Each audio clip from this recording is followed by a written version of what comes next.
ओं नमो वेंकटेशाय। वेंकटाद्रिसमं स्थानं ब्रह्मांडे नास्ति किंचन, वेंकटेश समो देवो न भूतो न भविष्यति। திருவிழா திருப்பதி தேவஸ்தானம் ஸ்ரீமத் வெங்கடேஸ்வரா பக்தி சேனல் இணைந்து வழங்கும் ஸ்ரீமத் பகவத்கீதை பாராயணத்திற்கு அனைவரையும் வரவேற்கிறோம். மூகம் கரோதி வாசாலம் அங்கும் லங்கயதே கிரிம் யத் கிருபாதமஹம் வந்தே பரமானந்த மாதவம்.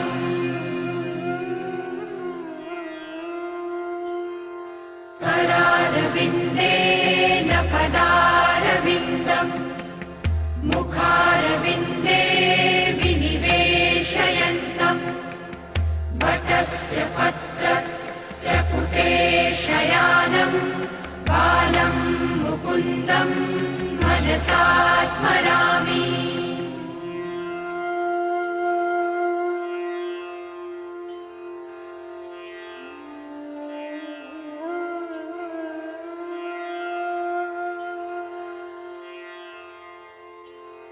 वसुदेवसुतं देवं कंसचाणूरमर्दनं देवकी परमानन्दं कृष्णं वन्दे जगद्गुरुम्. நம்மளுடைய பகவத்கீதை மாஹாத்மியத்தில் யத்ர கீதா விசாரஸ்ச படனம் பாடனம் ஸ்ருதம் தத்ராஹம் நிச்சிதம் பிருத்வி நிவசாமி சதைவஹி என்று பகவான் பூமி தேவியை பார்த்து சொல்கிறார். எத்திர கீதா விசாரா, எந்த இடத்தில் கீதையினுடைய விசாரம் நடக்கிறதோ, படனம் அதனுடைய பாடமானது நடக்கிறதோ, பாடனஞ்ச கற்பித்தல் நடக்கிறதோ, தத்ராஹம் நிச்சிதம் பிருத்வி நிவசாமி, தத்ர அந்த இடத்தில் அகம் நிவசாமி நான் நிச்சயமாக அதே இடத்தில் இருக்கிறேன், சதா ஏவகி அங்கேயே நித்தியமாக இருக்கிறேன் என்று பகவான் எந்த இடத்தில் பகவத்கீதையினுடைய விசாரம் படனம் பாடனம் நடக்கிறதோ, ஸ்ருதம் கேட்கப்படுகிறதோ அந்த இடத்தில் நான் இருக்கிறேன் என்று பகவான் பகவத்கீதை மகாத்மியத்தில் செல்ஃப் ஸ்டேட்மெண்ட்டாக அங்கே சொல்கிறார். அப்பேற்பட்ட பகவத்கீதை பாராயணத்திற்கு அனைவரையும் வரவேற்கிறோம். அதற்கு முதலில் குரு பிரார்த்தனை மற்றும் சங்கல்பத்துடன் இந்த நிகழ்ச்சியை துவங்கலாம்.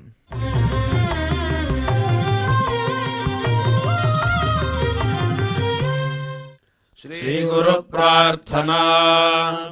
குரு பிரம்மா குரு விஷ்ணு குரு தேவோ மகேஸ்வரः गुरुः साक्षात् परं ब्रह्म तस्मै श्री गुरवे नमः.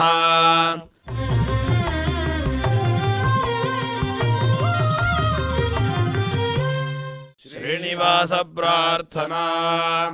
नमः क्षीराब्धिनाथाय वैकुण्ठाचलवासिने मुकुन्दाय नमो नित्यम् अनन्ताय नमो नमः.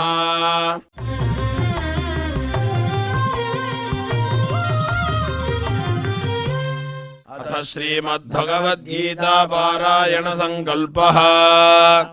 श्रीमदादिवराह क्षेत्रे विराजमानस्य अखिलाण्डकोटि ब्रह्माण्ड नायकस्य श्रीपद्मावती जानेः भगवतः श्रीवेङ्कटेश्वर स्वामिनः दिव्यसन्निधौ जगद्गुरोः श्रीकृष्ण परमात्मनः अनुग्रहेण समस्त प्रपंचस्य विशेषतः भारतदेशस्य उत्तरोत्तर शुभ संपत् समृद्ध्यर्थं श्रीमद्भारतदेशगत तपस्वी जन तपोबल वृद्धि द्वारा समस्तस्यापि मानव समाजस्य सर्वारिष्ट परिहारार्थम् एतद्देशवासिनां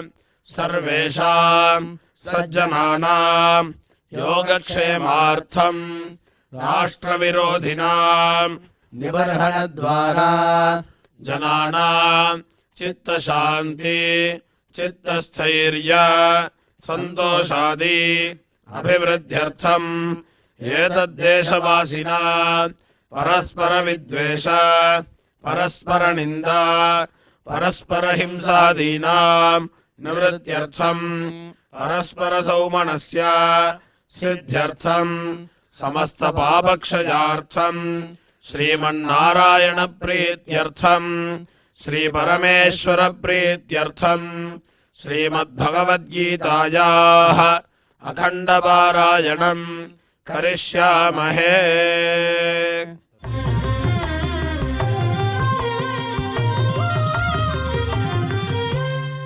श्रीगीता प्रार्थना श्रीवत्साङ्गं महोरस्कं वनमाला विराजितम् शङ्खचक्रधरं देवं कृष्णं वन्दे जगद्गुरुम्।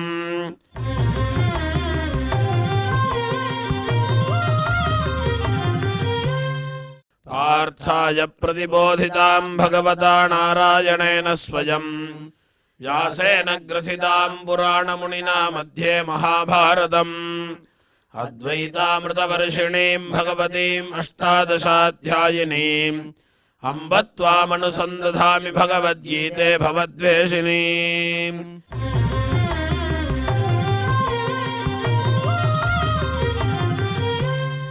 श्रीवेदव्यास प्रार्थना व्यासं वसिष्ठनप्तारं शक्तेः पौत्रमकल्मषम् पराशरात्मजं वन्दे सुखदातन्तपोनिधिम्। यत्र योगेश्वरः कृष्णो यत्र पार्थो धनुर्धरः तत्र श्रीर्विजयो भूतध्रुवाणि ध्रुवाणीतिर्मतिर्मम।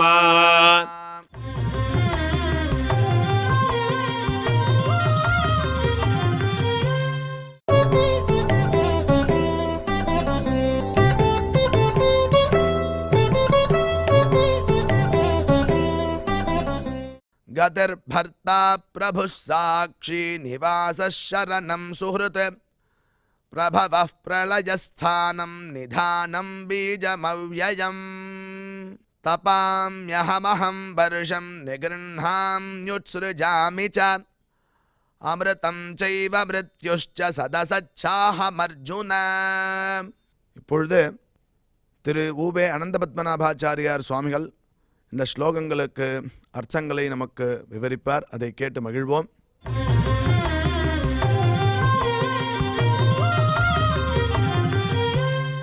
गतिर्भर्ता प्रभुः साक्षी निवासः शरणं सुहृत् प्रभवप्रलयस्थानं निधानं बीजमव्ययम्।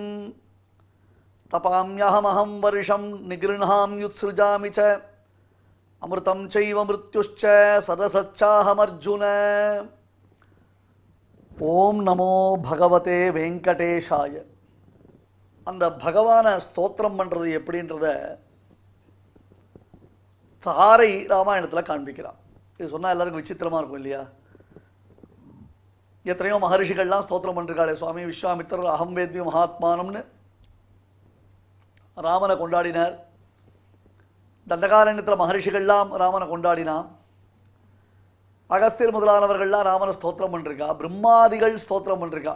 மகர்ஷிகள் ஒரு பக்கம் இருக்கட்டும், பிரம்ம ருத்ராதி தேவர்கள்லாம் வந்து பெருமாளை ஸ்தோத்திரம் பண்ணிருக்கான்னா அதெல்லாம் பெரிய விசேஷம் இருக்கட்டும். பட் தன்னை கைம்பெண்ணாக்கின ராமனை தாரை ஸ்தோத்திரம் பண்ணுறான். யோசிச்சு பார்த்தேடா, தன்னை கைம்பெண்ணாக்கினவன் யாரு? ராமன். வாலி விழுந்து கிடக்கிறான், வாலிக்கு மரணம். அப்போ தாரை வாலியை பார்க்க வரா. அங்கே ராமபிரான ஸ்தோத்திரம் பண்ணுறான். அது ராமாயணத்தில் ரொம்ப ஆச்சரியமான ஸ்லோகம். அதற்கு முன்பாக வாலி யுத்தத்திற்கு கிளம்புறான். சுக்ரீவன் கூப்பிடுறான்னொடனே வாலி யுத்தத்திற்கு கிளம்பினான். அவனை தாரை தடுக்கிறான். நீ போகாத. அங்கதன் சொன்னா யாரோ 2 பேர் தீர புருஷர்கள் சுக்ரீவனுக்கு சகாயமாக வந்திருக்கா. எனக்கு தெரிஞ்சு அந்த மாதிரி இருக்கிறவா யாருன்னா ராமலக்ஷ்மணர்கள் மட்டும்தான் இருக்க முடியும். உன்னை எதிர்த்து சுக்ரீவனுக்கு உதவி செய்கிறேன் என்று உறுதியளிக்கக்கூடியது ராமன் லக்ஷ்மணர்களை தவிர்த்து வேறு யாரும் இருக்க முடியாது. அதனால் நீ போகாத அப்படின்னா. ஏன் ராமன் வந்தால் நான் போனால் என்ன தப்பு அப்படின்னா, அங்கே தாரை வாலிக்கு ஒரு உபதேசம் பண்ணுறான். நிவாசவிருக்ஷ சாதூனாம் ஆபன்னானாம் பராகதிஹி ஆர்த்தானாம் சம்சயச்சைவ யசசச்சைக பாஜனம் என்று அவனை ஸ்தோத்திரம் பண்ணுறான். அதாவது ராமனை தார பிரைஸ் பண்ணுறான். சாதுக்களுக்கு நிழல் தரும் மரமாய் இருப்பவன் நிவாசவிருக்ஷ சாதூனாம், சாதுக்களுக்கு நிழல் தரும் மரமாக இருப்பவன். ஆபன்னானாம் பராகதிகி, ஆபத்தை அடைந்தவர்களுக்கு உயர்ந்த கதியாக விளங்குபவன். ஆர்த்தானாம் சம்ஸ்ரயச்ச, யார் கஷ்டத்தை துக்கத்தை துன்பத்தை துயரத்தை அடைந்திருக்கிறார்களோ அத்தகையவர்கள் அவனை அணுகினால் அவர்களுக்கு அடைக்கலம் அளிப்பவன். யசசச்ச ஏகபாஜனம், இப்படி தன்னிடத்தில் சரணம் என்று வருபவர்களை ரட்சித்து அவர்களுக்கு அபயப்பிரதானம் செய்வதினாலே அவனுக்கு உலகத்தில் பெரும் பெருமை ஏற்பட்டிருக்கிறது. சரணாகத வத்சலன், சரணாகத சம்ரக்ஷகன் என்று பகவானுக்கு பெயர் ஏற்பட்டிருக்கு. சர்வஸ்ய சரணம் சுஹுருத்து கதிஷ்ச நாராயணா. சர்வஸ்ய சரணம், யாராயிருந்தாலும் எப்பேற்பட்டவனாக இருந்தாலும், எந்த ஜாதியில் பிறந்தவனாலும் எந்த குலத்தில் பிறந்தவனாலும் எத்தகையதொரு தன்மையில் பிறந்தவனாயிருந்தாலும் கூட சரணம்னு வந்தவர்களுக்கு அடைக்கலம் அளித்து அபயப்பிரதானம் அளித்து அவர்களை ரட்சிப்பவன் பரமாத்மா. அப்போ சரணம்னு அர்த்தம் அப்படின்னா பரமாத்மா. சரணம்ன்றதுக்கு பல அர்த்தங்கள் உண்டு. கிரகம் வீடுன்னு ஒரு இடம் அர்த்தம் உண்டு, மற்றொன்று அடைக்கலம் என்று ஒரு அர்த்தம் உண்டு.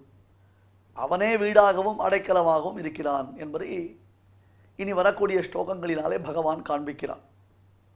ஏன்னா உலகத்தில் எல்லாம் பகவான் தான் என்பதை புரிந்து கொள்வதே ஒரு தன்மை.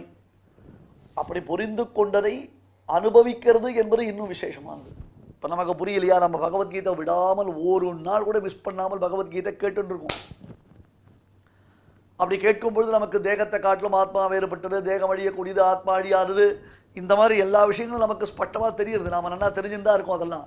ஆனாலும் நம்மால் நம்முடைய தேகத்தை போஷிக்காமல் இருக்க முடிகிறதா? நம்முடைய தேகத்தின் பால் நமக்கு இருக்கக்கூடிய ஈர்ப்பு மாறாமல் இருக்கிறதா? நம்முடைய தேகத்தின் பாலும் ஈர்ப்பு இருக்கிறது. நம்முடைய தேகத்தை நாடி வரக்கூடிய மற்றொரு தேகத்திற்கு பாலின ஈர்ப்பு என்பதும் நமக்கு உண்டாகிறது. அதுதான் பிரகிருதி. அதுதான் that is the domination of the prakriti. That is the greatest talent of the prakriti. பிரகிருதியை நம்ம அவ்வளோ சுலபமாக விட்டுட முடியாது. ஒரு குருவி பிணைத்த பிணை அவிழ்க்க ஒண்ணாதிரே என்பதாக பிள்ளை திருநறையூர் அரையர் ஒரு வார்த்தை சொல்லுவார். ஒரு குருவி கூடு கட்டிருக்குன்னு வச்சுக்கோங்களேன். கூடு கட்டுறது ஒரு குருவி, கிராமங்கள்லாம் பார்க்கலாம், தூக்கணாங்குருவி கூடு கட்டிருக்கும். அது எப்படி அதை கட்டித்து, how it has been constructed by that sparrow, அந்த குருவி, அது கிளியில் அது குருவி அது வச்சுக்கோங்க. அதனால் எப்படி அது கட்டப்பட்டது, அதை திருப்பி நம்மளால் பிரிக்க முடியுமா? அது முடியுமா? பிச்சு போடலாம், பச்சை பச்சான்னு பிச்சு போட்டுடலாம். அதை அவிழ்க்கிறது ஒன்றும் வேண்டாம் சுவாமி.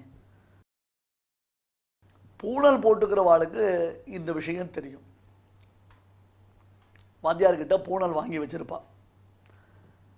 பூணல் போட்டுக்கிற மந்திரம் பெரிய மந்திரம் இல்லை, சின்ன மந்திரம் தான். ஆனால் அதை ஒரு பேப்பரில் எழுதி வச்சிருப்பா. அந்த பூணலை வாத்தியார் என்ன பண்ணுவார், இப்படி ஒரு முறுக்கி ஒரு 8 மாதிரி அதை ஒரு முடிச்சு போட்டிருப்பார்.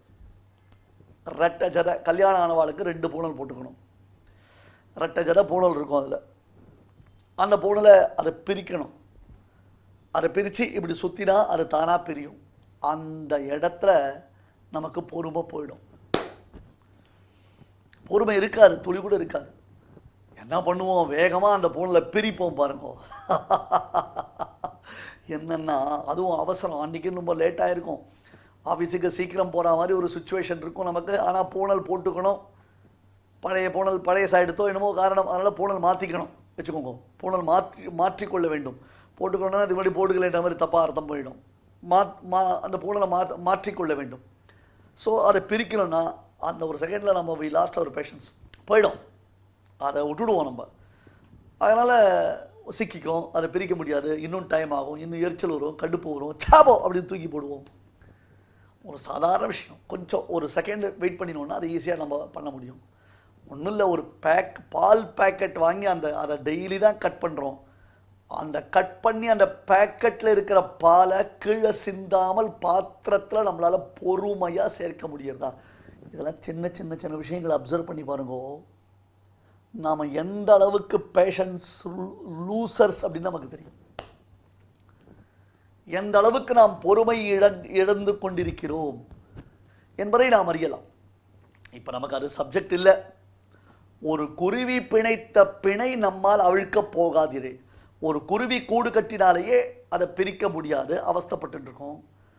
சர்வேஸ்வரன் கர்மாவினாலே நம்மளை கட்டி வச்சிருக்கான்னா, பிரகிருதியில் நம்மளை கட்டி வைத்திருக்கிறான்னா, திண்ணம் அழுந்த கட்டி பல செய்வினை வன்கையிற்றால் புன்னை மறைய வைத்து என்னை போற வைத்தாய் புறமே என்று இதை நாம் எப்படி அவிழ்த்துக் கொள்வது? அவனருளால் அவன் கால் கட்டித்தான் அவிழ்த்துக் கொள்ள வேண்டும். அவனுடைய அனுகிரகம் இருந்தால் தான் முடியும். அதனால் பிரகிருத்தியிலேருந்து அவ்வளோ சுலபமாக நாம் நம்மை விடுவித்துக் கொள்ள முடியாது. The most dominant in the world அப்படின்னு சொன்னால் அது பிரகிருதி தான். அதிலேருந்து எத்தகையதொரு யோகீஸ்வரர்களாக இருந்தால் கூட, எப்பேற்பட்டதான மகானீயர்கள் இந்திரியஜம் பெற்றவர்களாக இருந்தால் கூட அவ்வளோ சுலபத்தில் அவர்களால் அதிலிருந்து விடுதலை அடைய முடியாது. அதனால் அவன் என்ன பண்ணணும்? எல்லாம் பரமாத்ம ஸ்வரூபம்ன்றதை நான் புரிஞ்சுக்கணும். கதி, கத்தின்னு அர்த்தம் ஆபன்னானாம் பரா கதி. கத்தின்னு அர்த்தம் அடைய வேண்டிய இடம். பர்த்தா, பர்த்தான இந்த இடத்துல கணவன் அர்த்தம் இல்லை, தரிக்கிறவன், தாங்குபவன், ரட்சிப்பவன்.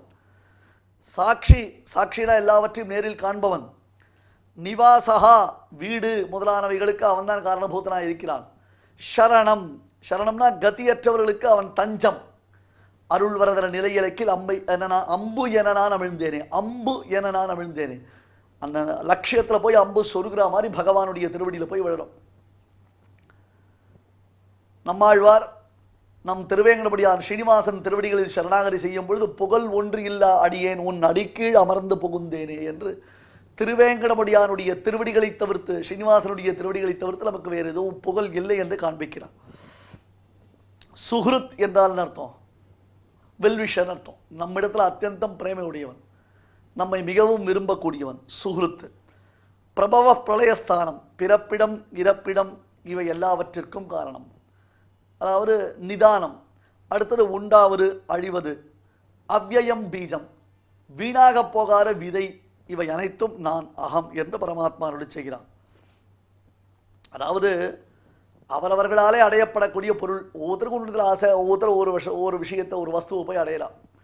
அப்போ அவரவர்களாலே அடையப்படக்கூடியதான பொருட்கள், அதை தரிப்பவன், அடுத்தது நியமிப்பவன், அதை நேரில் பார்ப்பவன், வாசஸ்தானமான வீடு முதலான காரணமாய் அமைந்திருப்பவன், தஞ்சமாக இருப்பவன், ஹிதத்தை விரும்புபவன், அவையவைகள் உண்டாவதற்கும் நிலைத்து நிற்பதற்கும் லயத்தை அடைவதற்கும் காரணபூதனாக இருப்பவன், அதற்கு அழியாத காரணமாக இருப்பவன் யார்? எல்லாம் சர்வம் நானேன்னு பரமாத்மா. சர்வம் நானே என்று பரமாத்மா அருளி செய்கிறான். இப்போ எங்கே வேணா போகலாம், எதை வேணா அடையலாம்ன்றது விஷயம் இருக்கட்டும். இப்போ நாம் உலகத்தில் பரமாத்மாவினுடைய சம்பந்தம் இல்லாத எது ஒன்றையும் நாம் பார்க்க முடியாது, அனுபவிக்க முடியாது, பேச முடியாது, உணர முடியாது. இதான் அல்டிமேட். பரமாத்ம சம்பந்தம் இல்லாத ஒரு விஷயம் இந்த உலகத்தில் கிடையவே கிடையாது.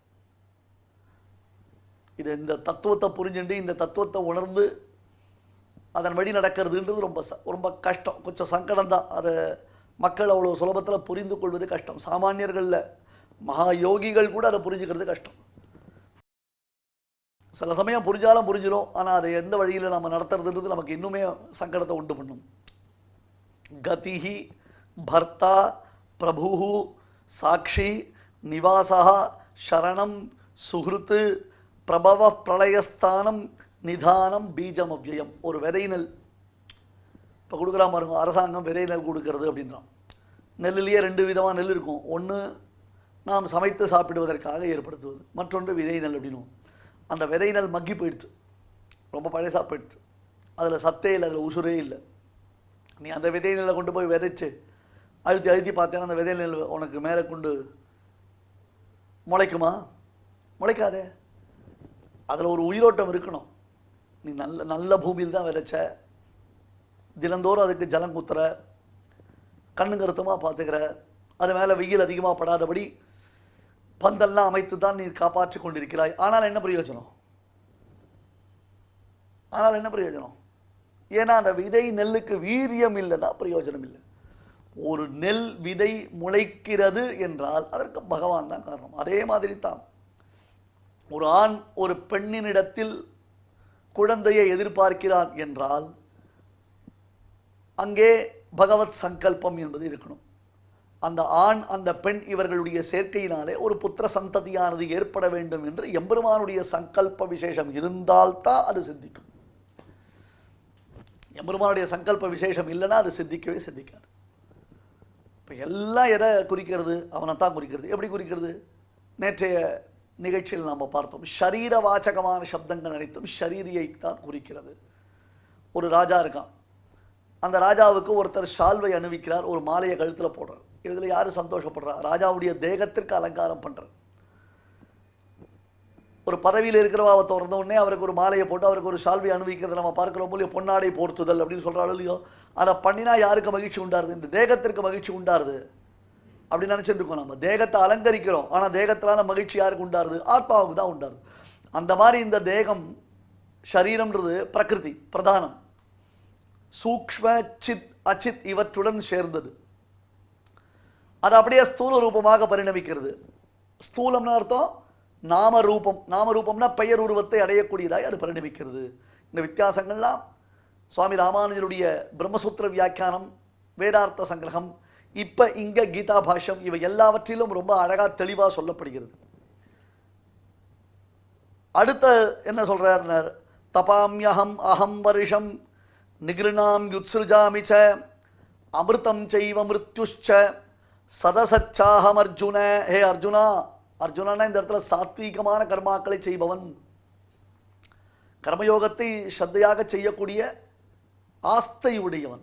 நிறைய விஷயம் சொல்லிடலாம், நிறைய பேர் கூட விஷயம் கேட்டுக்கிறா, நிறைய கேட்டுட்டு இருக்காருனால கூட அதை ப்ராக்டிஸில் கொண்டு வரத்துக்கு எல்லாருக்கும் தோன்றது இல்லையே. ஹே அர்ஜுன, அகம் தபாமி, நான் சூரியன் முதலான சோதி வடிவாய் இருக்கிறேன். தபனம்னா அர்த்தம் தகிக்கிறது, கொளுத்துறது அப்படி சொல்கிறோம். அகம் தபாமி, சூரியன் முதலான சோதியாய் நான் இருக்கிறேன். அகம் வருஷம் நிகிருணாமி, கோடையில் நான் மழையை அடக்குகிறேன். உத்ஸ்ருஜாமி, அதே மழையை நான் மாரிக்காலத்தில் மழைக்காலத்தில் வெளிவிடுகிறேன். அமிர்தம் ச மிருத்யுஷ்ச, மிருத்யும் ச அமிர்தம் ச மிருத்யுஹு ச, அமிர்தமாயும் மிருத்யுவாயும் நான் இருக்கிறேன். அமிர்தம்னா உயிர் வாழ்வதுன்னு அர்த்தம், ஜீவனத்திற்கு காரணம் அர்த்தம். ஜீவனத்திற்கு காரணமும் நான் தான், அந்த ஜீவனம் இல்லாமல் மரணம் அடைவதற்கு காரணமும் நான் தான். அதே போன்று சத்து அசத்து அகமேவ. சத்துனா இப்போ எக்ஸிஸ்டன்ஸில் இருக்கிறது, இப்போ தெரியறது சத்து என்பது அதுதான். அசத்துனா அர்த்தம் இதுக்கு முன்னாடி இருந்தது, அசத்து இனி வரப்போகிறது, இது வச்சுக்கலாம். சத்துனா இப்போ பிரத்யட்சமாக தெரியக்கூடியது, அசத்துனா இதுக்கு முன்னாடி இருந்தது, அதுக்கப்புறம் இனி வரக்கூடியது, எல்லாம் பரமாத்மானார். அதான் நிகழ்காலம், எதிர்காலம், இறந்த காலம் என்று மூவகை காலபூதமாக பரமாத்மா இருக்கிறான். அக்னி சூரியன் இவைகளாக ஹே அர்ஜுனா நன்கு தெரிந்து கொள், நானே இருந்து கொண்டு தாபத்தை விளைவிக்கிறேன். அக்னி ஜொலிக்கிறது, அனல் அடிக்கிறது, சுவாமி கிட்டையே போக முடியல, என்ன அனல் அடிக்கிறது அப்படின்றோம். பிரகலாதனை நெருப்பில் தூக்கி போடுறதுக்காக பெரிய பெரிய மரங்கள், உலர்ந்த மரங்களை விறகுகளாக வெட்டி நிறைய எண்ணெயை டின்னா டன்னு டன்னா அந்த எண்ணெயை கொட்டி திக்கு திக்கு திக்கு திக்கு திக்கு திக்குன்னு நெருப்பை எரிய வச்சா அந்த பிரகலாதனை தூக்கி அதில் போடணும்னா ஒருத்தராலையும் கிட்ட கூட விட முடியல. அந்த அனல் அடிக்கிறது வெந்து போகிறது, எல்லாருக்கும் கஷ்டப்படுறா. ஆனால் பிரகலாதன் அந்த நெருப்புக்கு நடுவில் அவன் பாட்டுக்கு சாதாரணமாக அவன் அப்படியே நின்றுட்டான். என்ன இப்படி நிற்கிறியே பிரகலாதா, உனக்கு என்ன அப்படின்னாரு. தாத்தைஷ வன்னிகி பவனேரித்தோப்பி நமாம் தஹதீனா. அப்பா ஹிரண்யகசிபு கிட்ட வர முடியல, அவனை தூக்கி நெருப்பில் போட்டு பார்க்குறான் மைனாகுலர்லால். அந்த நெருப்பு ஜுவாலைக்கு நடுவில் நிற்கிறான். எப்படி இருக்கு? 2 டன் ஏசி போட்டுட்டு நல்ல வெயில் காலத்தில் மே மாதம் சித்திர வைகாசி சரியான வெயில் அடிக்கிறது. 2 டன் ஏசி போட்டுட்டு சொக்கா கூட போடாம அப்பாடா ஃப்ரீயாக இருக்குது அப்படின்னு ஒருத்தர் உட்காந்துருந்தாருன்னா அவருக்கு அந்த உஷ்டத்துலேருந்து அந்த ஏசி சில்லுன்னு இருக்கு, அது தேவைப்படுதுன்னு அர்த்தம். அந்த மாதிரி பிரகலாதன் உட்காந்துருந்தான். என்ன பிரகலாதன் இப்படி உட்காந்துருக்கானேன்னா மற்றவர்களுக்கு தகிக்கக்கூடிய நெருப்பு பிரகலாதனுக்கு சில்லுன்னு சந்தனம் போல குளிர்ச்சியா இருந்துதான். எல்லாம் பகவத் சங்கல்பம், பகவத் சங்கல்பம். இதோ இப்போ நல்ல மார்கழி மாதம் ஹேமந்த ருத்துன்றோம் இல்லையா, நல்ல பனிக்காலமாக இருக்குது. மத்தியானம் 1 மணிக்கு மொட்டை மாடியில் போய் நின்றா கூட வெயில் உரைக்கலை. ஏன்னா பனி குளிர் காற்று அடிக்கிறது, உசு உசு உசுன்னு அந்த பனி உடம்பெல்லாம் மாதிரி தேய்ச்சா கரகரன்னு ஆகிடுறது. அடசக் அப்படின்னு என்ன பண்ணுறோம், அதை பார்த்தா கஷ்டமாக இருக்குது நமக்கு. இப்போ இந்த தாபத்தை உண்டு பண்ணுபவன் யாரு? பரமாத்மா. குளிர்ச்சியை உண்டு பண்ணக்கூடியவன் யாரு? பரமாத்மா. அக்னி சூரியன் முதலானவர்களாக நானே இருந்து தாபத்தை உண்டு செய்கிறேன். இதே கிரீஷ்ம காலம், கோடை காலம் வந்துடுத்து. கோடை காலத்தில் மழையே பெய்ய மாட்டேடுது, ஒரே உஷ்டம் தகிக்கிறது, தண்ணீருக்கு வழியே இல்லை. ஜனங்கள்லாம் எங்கேயோ 10 மைல் போய் தண்ணீர் கொண்டு வரா. பெரிய பம்பு போட்டு டொக்கு டொக்கு டொக்குன்னு அடித்தா எங்கே ஆழத்தில் எவ்வளோ ஆழத்தில் தண்ணீர் தான் வெளில வரமாட்டேன்றது. பூமி முழுக்க நெருப்பு கங்கா கக்கிறது. காலை கீழே வைக்க முடியல, தலைக்கு மேலே நெருப்பு கொளுத்துறது வெயில். கீழே பூமியில் காலை வச்சா அதை விட இன்னும் கொளுத்துறது. செருப்பு போட்டுட்டா கூட செருப்புக்கு மேலே ஹீட்டு உரைக்கிறது. யாரு? பரமாத்மா சங்கல்பம். அதே மழை காலத்தில் அன்பிரடிக்டபிள் ரெயின் சார் அப்படின்றானோ இல்லையோ, வரலாறு காணாத மழை, வரலாறு காணாத வெள்ளம், அன்பிரடிக்டபிள். யோசிச்சு கூட பார்க்க முடியல, இப்படி கூட ஒரு மழை பெய்யுமா, இப்படி கூட ஒரு மழை வருமா அப்படின்னு. வருணரூபனாயிருந்த மழைக்காலத்தில் விடாமல் மழை பெய்பவனும் நானே, வாழ்க்கை அளிக்கக்கூடியவனும் நானே, அந்த வாழ்க்கையை முடித்து வைப்பவனும் நானே. இதற்கு முன்பு இல்லாதவை இனி வரப்போகிறவை அதையும் நானே, இப்பொழுது இருப்பவை எல்லாம் நானே. ரொம்ப என்ன சுவாமி எல்லாம் நானே நானே நானேன்னு சொல்கிறேன். ஆமாம், நானே தான் சொல்லணும். சர்வ பிரபஞ்சத்தையும் இந்த பகவத் ஸ்வரூபமாக பார்க்கணும். சர்வ பிரபஞ்சத்தையும் நாம் பகவத் ஸ்வரூபமாக பார்க்கணும். உலகத்தில் நாம் பரமாத்ம சம்பந்தம் இல்லாத ஒன்றுமே பண்ண முடியாது. கிம் ஸ்வித்வனம் பிரம்ம தத் பிரம்ம சவிருக்ஷ ஆசீத் என்பதாக வேதம் சொல்கிறது. ஒரு இங்கே இந்த மர நாற்காலிலாம் இருக்குது, இங்கே வச்சுக்கோங்க. நம்ம சில ப்ராடக்ட்ஸ் பண்ணுறோம். நம்ம இல்லை மரத்தில் கட்டில் பண்ணுறோம், மரத்தில் மேஜை பண்ணுறோம், மரத்தில் ரேக்கு ஷெல்ஃப்ஸ் எல்லாம் பண்ணியிருக்கோம், கதவுலாம் பண்ணுறோம், வாசல் டோர்ஸ்லாம் மரத்தில் பண்ணுறோம். என்ன மரம் எங்கே கிடச்சிது? வைரம் பாஞ்ச மரமாக இருக்கணும், கோங்கா இருக்கா, வேங்கையாக இருக்கா, தேக்கு மரமா, சந்தன மரமா, எத்தனை கருங்காலி மரமா, என்னென்னமோ மரங்கள், பல மரங்கள் வித்தியாசங்கள் உண்டு இல்லையோ. அதை கேட்குறான். ஆமாப்பா இது ஒரு மரம், இந்த மரம் எந்த காட்டில் இருக்குது, என்ன காட்டில் இருக்குது அப்படின்னா நீலகிரி காட்டில் இருக்குது, கோத்தகிரி காட்டில் இருக்குது, மைசூர் காட்டில் இருக்குது, விழுப்புரம் பக்கத்தில் காட்டில் இருக்குது. ஏதோ ஒரு காட்டிலேருந்து எடுத்துகிட்டு வந்தோம்னு நம்ம சொல்கிறோம் இல்லையா.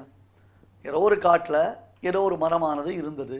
அந்த மரத்தை மொத்தமாக செதுக்கி அந்த மரத்துலேருந்து இந்த சாமான்கள்லாம் மரச்சாமான்கள்லாம் பண்ணியிருக்கான்னு தெரிகிறது. இப்போ பிரம்மமே அந்த காடு, பிரம்மமே அந்த மரம், பிரம்மமே அந்த சாமான். இதுதான் பிரம்மத்துடைய லட்சணம். இப்போ மேஜைனாலும் பிரம்மம், டேபிள்னாலும் பிரம்மம், சேர்னாலும் பிரம்மம், கட்டில்னாலும் பிரம்மம், கதவுனாலும் பிரம்மம், ஜன்னல் கதவுனாலும் பிரம்மம், விளையாட்டு பொம்மைனாலும் பிரம்மம். எப்படி அது அப்படின்னு கேட்டால், அந்த பிரம்மமானது தானே ஒரு, அதாவது பிரம்மன்றதான காட்டில், பிரம்மம் என்பதான ஒரு காட்டில் பிரம்மம் என்பதான ஒரு மரம் முளைத்து அந்த பிரம்மம் தானே சாமான்களாக, பொருட்களாக பரிணமிக்கிறது. மண்ணாலான ஒரு குடம் இருக்குது, தங்கத்தாலான ஒரு மோதிரம் இருக்குது. அது என்னது அப்படின்னு ஒருத்தர் கேட்குறார். மோதிரத்தை அது என்னதுன்னு கேட்குறார். தங்கம் தரவர். அல்லது அது என்னது அப்படின்னார். மோதிரம்னார். இப்போ மோதிரம்னாலும் தங்கம் தானே அர்த்தம். ஏன்னா தங்கம் தானே அந்த மோதிரமாக மாறி இருக்கு. தங்கம்னால மோதிரம் தானே அர்த்தம். அந்த 4-5 குடம் இருக்குது. அந்த குடம் என்னது அப்படி கேட்டார். மண் அப்படின்னார். மண் குடம். மண் குடம். பித்தளை குடமும் இருக்குது, செப்பு குடமும் இருக்குது, மண் குடமும் இருக்குது. எது அப்படின்னா மண் அப்படின்னா மண் குடம். அந்த மாதிரி பிரம்மத்தை, உலகத்தில் எல்லா சப்தங்களும் பிரம்மத்தை தான் குறிக்கின்றன. இது ரொம்ப சூக்ஷ்மமான லட்சணம். விசிஷ்டாத்வைத சித்தாந்தத்திற்கு அடிப்படையான ஒரு லட்சணம். விசிஷ்டாத்வைத சித்தாந்தம் இது தெரிஞ்சால்தான் தெரியும் என்று பெரியோர்கள் சொல்வார்கள். அநேக விதமான ஆக்கிருத்திகள்னா சைசஸ், அது எம்பாடிமெண்ட் அர்த்தம். அநேக விதமான ஆகிருதிகளாயும் பற்பல பெயர்களை பெற்றதாயும் உள்ள சராச்சர பிரபஞ்சத்திற்கு பகவானே ஆத்மாவாக இருப்பவன். அப்படி அந்த ஆத்மாவாக அவன் இருப்பான் என்பதை உணர்ந்ததினால்தான் மகான்கள் அவ்விதமாகவே அதை உபாசிக்கின்றனர். ஏஷ சர்வபூதாந்தராத்மா அபஹத பாப்மா திவ்யா தேவா ஏகா நாராயணா. ஏஷ சர்வபூதாந்தராத்மா அபகத பாப்பா, சர்வபூதங்களுக்கும் இது அந்தராத்மா பரமாத்மா. அபஹத பாப்பா, பாப சம்பந்தமற்றவன். திவ்யா தேவா, திவ்ய ஸ்வரூபன், திவ்யன்னு பெயர் பெற்றவன். தேவா யாரு? அவன் யாரு? பிரம்மம். பிரம்மம் பிரம்மம்னு சொன்னா யாரு பிரம்மம்? வாசுதேவனான பரமாத்மா. இங்க கிருஷ்ணன், பார்த்தசாரதி, அர்ஜுன சாரதி,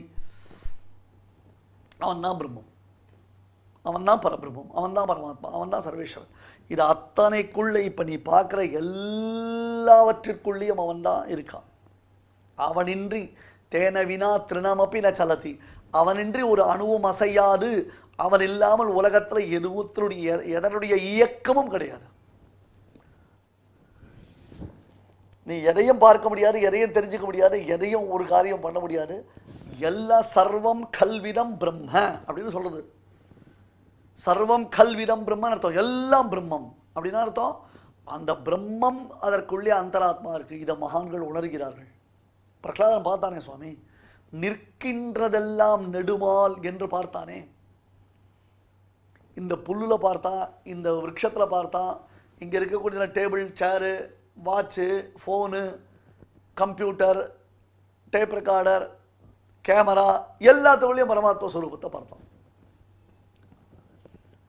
சாமானியர்களுக்கும் மகான்களுக்கும் இருக்கக்கூடிய வித்தியாசத்தை நாம் புரிந்து கொள்ள வேண்டும். இப்போ எல்லாம் நானே எல்லாம் நானே எல்லாம் நானே பரமாத்மா சொல்றது கொஞ்சம் போர் அடிக்கிற மாதிரி இருக்கும் உங்களுக்கு. கம்ப்ளீட்டாக நமக்கு சந்தேகம் போகணுன்றதுக்காக நம்மளை போல இருக்கிறவங்களுக்கு ஒருவேளை சந்தேகம் வராமல் இருக்கலாம். ஆனால் இதில் நிறைய விஷயங்களை ஆச்சாரியன் மூலமாக அறிந்து ஆனந்திக்கக்கூடிய சிஷ்யர்கள் இருந்தார்கள். அந்த சிஷ்யர்களுக்கு ஒரு விஷயம் தோணும், ஒரு சந்தேகம் தோணும். ஏன் பெருமாள் இப்படி சொல்கிறார், ஏன் பெருமாள் அப்படி சொல்லக்கூடிய இந்த இடத்துல அப்படி சொல்லலை அப்படின்னு ஒரு கேள்வி வரும். அந்த கேள்விக்கெல்லாம் பதில் வேணும் என்பதற்காகத்தான் அவனே இப்படி கேள்விகள் ஏற்படலாம் என்று ப்ரெடிக்ட் பண்ணி அந்த கேள்விக்கு உரிய பதிலாக இவை அனைத்தையும் மறுபடி வலியுறுத்தி சொல்லுகிறான். சில விஷயங்கள் ரெப்பிட்டேஷன் இருந்தால் மட்டும்தான் மனசுல பதியும், இல்லைனா அது பதியறது கஷ்டம். எனவே அதை சொல்றான் பாருங்கோ. கதிர் பத்தா பிரபு சாட்சி நிவாச சரணம் சுஹ்ருத் பிரபவ பிரளயஸ்தானம் நிதானம் பீஜமவ்யயம் தபாம்யஹம் அஹம் வருஷம் தபாம்யஹம் அஹம் வருஷம் நிக்ருணாமி உத்ஸ்ருஜாமி ச அமிர்தம் செய்வ மிருத்யுஷ்ச சதசச்சாஹம் அர்ஜுன சதசச்சாஹம் அர்ஜுன. எல்லாத்தையும் பார்த்துக்கோ. ஒரு சமயம் மழை வரணும்னா திடீர் மழை எப்படி வருது? மழை வரக்கூடாது, பார்த்தா மேகங்கள் இருட்டின்னு பயங்கர இருட்டோட இடியும் மின்னலுமா வருது. ஓஹோ பெரிய மழை வர போகிறது நம்ம நினச்சிட்டு இருக்கோம். ஆனால் மழையே வராமல் போய்டுறது. இன்றைக்கி மழை வராது, ஒன்றும் வெளியிலலாம் ஒன்றும் மேகமே தெரியலப்பா, எல்லாம் ஒன்றும் அப்படியே கிளியராக இருக்குது, சூரியன் பிரகாசிக்கிறான், அப்போ இன்றைக்கி மழை வராது அப்படின்னு நினச்சிட்டு திடீர்னு மழை வந்துடுறது. இதெல்லாம் என்ன? என்னுடைய சங்கல்ப விசேஷத்தினால நான் எல்லாவற்றுக்கும் அந்தர்யாமியாக இருந்து நியமனம் செய்வதனாலே இவைகள் உண்டாகின்றன என்று பரமாத்மா அருள் செய்கிறான். இந்த 2 ஸ்லோகத்தில் நாம் பார்த்தோம். கதிர் பர்த்தா பிரபு சாட்சி நிவாச சரணம் சுகிருத் பிரபவ பிரளயஸ்தானம் நிதானம் பீஜமவ்யயம் தபாம்யஹம் அஹம் வருஷம் நிகிருணாம் யுத்ஸ்ருஜாமி ச அமிர்தம் செய்வ மிருத்யுஷ்ச சதசச்சாஹம் அர்ஜுன. ஸ்ரீமதே பகவதே பாஷ்யகாராய நமஹ.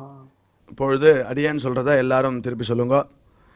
கதிர் பர்த்தா பிரபு சாட்சி கதிர் பர்த்தா பிரபு சாட்சி நிவாச சரணம் சுஹ்ருத் நிவாச சரணம் சுஹ்ருத் பிரபவ பிரளயஸ்தானம் பிரபவ பிரளயஸ்தானம் நிதானம் பீஜமவ்யயம் நிதானம் பீஜமவ்யயம் तपाम्यहमहं वर्षम् तपाम्यहमहं वर्षम् गृह्णाम्युत्सृजामि च निगृह्णाम्युत्सृजामि च अमृतं चैव मृत्युश्च अमृतं चैव मृत्युश्च सदसच्चाहमर्जुन. सदसच्चाहमर्जुन. இப்பொழுது இந்த ஸ்லோகங்களை நாம் அனைவரும் பாராயணம் செய்வோம். गतिर्भर्ता प्रभुः साक्षी निवासः शरणं सुहृद प्रभवः प्रलयस्थानं निधानं बीजमव्ययम् तपाम्यहमहं वर्षं निगृह्णाम्युत्सृजामि च अमृतं चैव मृत्युश्च सदसच्चाहमर्जुन. நம்மளுடைய சனாதன தர்மத்தில் தெய்வத்தை ஆராதிக்கும் வழிகளில் முதன்மையானது பகவன் நாம சங்கீர்த்தனம். நம்மளுடைய சனாதன ஹிந்து தர்ம நூல்களில் காலக்ஷேபோ நகர்த்தவ்யா க்ஷீணமாயு க்ஷணே க்ஷணே யமஸ்ய கருணா நாஸ்தி கர்த்தவ்யம் ஹரிகீர்த்தனம் என்று சொல்லப்பட்டுள்ளது. டயத்தை வேஸ்டே பண்ணக்கூடாதான். காலக்ஷேபா நகர்த்தவ்யா க்ஷீணமாயு ஆயுஷானது போயிண்டே இருக்கு. யமஸ்ய கருணா நாஸ்தி யமதர்மராஜனுக்கு கருணையே இருக்காதான். டைம் ஆகிடுதுன்னு வந்து தூக்கின்னு போயிடுவான். அதனால் கர்த்தவ்யம் ஹரிகீர்த்தனம் கர்த்தவ்யம்னு போட்டிருக்கு. மஸ்ட்டு கீர்த்தனமானது மஸ்ட்டு செய்யணும்னு அர்த்தம். கண்டிப்பாக செய்யணும், ஹரிகீர்த்தனம் செய்யணும். அதனால் பலவிதமான லாபங்கள் இருக்குது அப்படின்னு காட்டி கொடுக்கறது சாஸ்திரம். அப்பேற்பட்ட நாம சங்கீர்த்தனத்தை நாம் கேட்டு மகிழலாம். श्रीमन्नारायण नारायण नारायण श्रीमन्नारायण नारायण नारायण श्रीमन्नारायण नारायण नारायण श्रीमन्नारायण नारायण नारायण श्रीमन्नारायण नारायण नारायण श्रीमन्नारायण नारायण नारायण श्रीमन्नारायण नारायण नारायण श्रीमन्नारायण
இந்த பாராயண நிகழ்ச்சியில் இதுவரை நாம் செய்த ஸ்லோகங்களில் ஏதேனும் அக்ஷர தோஷம் இருந்திருந்தால் அதை நிவர்த்திக்கும் பொருட்டு சுவாமியினிடம் க்ஷமா பிரார்த்தனை செய்வோம்.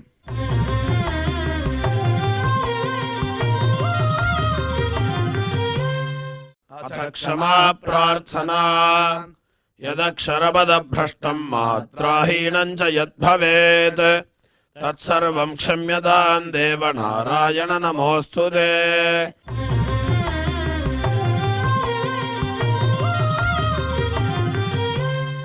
अथ भगवत्समर्पणम् कायेन वाचा मनसेन्द्रियैर्वा बुद्ध्यात्मना वा प्रकृते स्वभावात् करोमि यद्यत् सकलं परस्मै नारायणायेति समर्पयामि।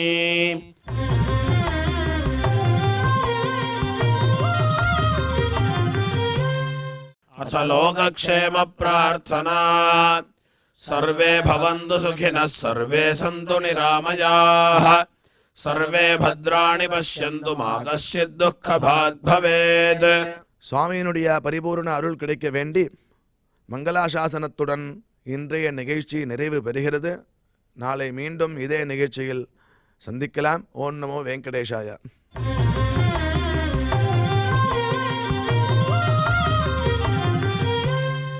अथ मङ्गलम् श्रियकान्ताय कल्याणनिधये निधयेऽर्थिनाम् श्रीवेङ्कटनिवासाय श्रीनिवासाय मङ्गलम्.